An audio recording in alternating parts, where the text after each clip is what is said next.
Boxing fans, it's Aztec 101 in the ring.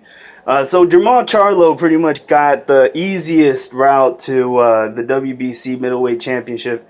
He wins the title eliminator against Sebastian Hieland. Beat Sebastian in 4 rounds. Really odd fight, strange fight. I had no idea that Sebastian had an injury walking into the fight, but there was obviously something wrong with his legs. So he was a sitting duck just the whole fight. And Jamal Charlo took him out of there in 4 rounds. Like I said, easiest title eliminator. I don't know what's next for Jamal Charlo. All I know is that it's not his fault that this happened, but this is just not very impressive. Now that you're next in line for the WBC middleweight title, what is he going to do? I have a feeling he's going to sit back and wait for the winner of Canelo Triple G. I have a feeling that he's going to sit back and wait, even though what I would like him to do is to stay busy and take on another fight. An actual challenge.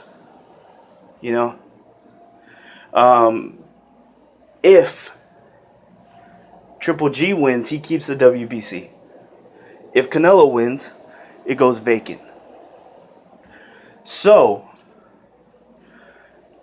it would only make sense. Charlo's going to wait to see what happens. He's going to wait to see what happens. And probably he's hoping that title goes vacant so he can hold on to it for as long as he can. And doesn't matter who wins, whether it's Triple G or Canelo, there's also a good chance that they would prefer to either unify with Billy Goat Saunders or fight. Triple G can have his rematch with Daniel Jacobs. If Canelo wins, Canelo can fight Daniel Jacobs for the very first time. It's funny. Jamal Charlo actually leaped over Lemieux and Daniel Jacobs under the WBC rankings. So I wonder if while he's kind of in this state of limbo, just kind of waiting to see what happens with that title, I wonder if he's going to take on an actual challenge, an actual middleweight in his division that poses a threat. Daniel Jacobs is that guy. If you really want to make a name for yourself, then you should fight Daniel Jacobs. And Jamal Charlo is, he's ranked under the WBC alongside with Daniel Jacobs. Somehow, first fight into 160, he's been ranked above Daniel Jacobs, which is insane. But whatever, that's a perfectly good fight to set up, winner fights the winner of Canelo versus Triple G. There's a lot of options for Charlo, but I wonder, what do you guys think is going to happen? Is he going to stay put? Is he going to stay busy? What's the best move for him? And what's the best fight for us to watch? Like, what would you guys want to see? All right, and then all this talk, I don't want to hear shit about no one wants problems with Jamal Charlo. Get the fuck out of here with that. He hasn't proven to be that boogeyman that you guys say he is.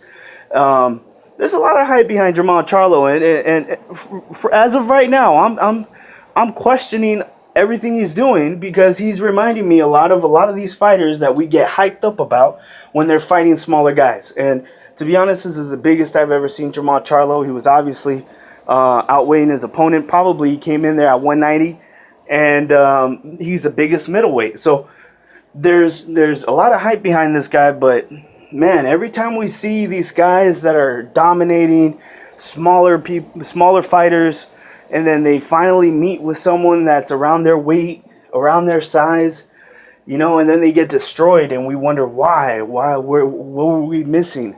And what we're missing is an actual matchup where we can get a good idea and gauge this person's skill.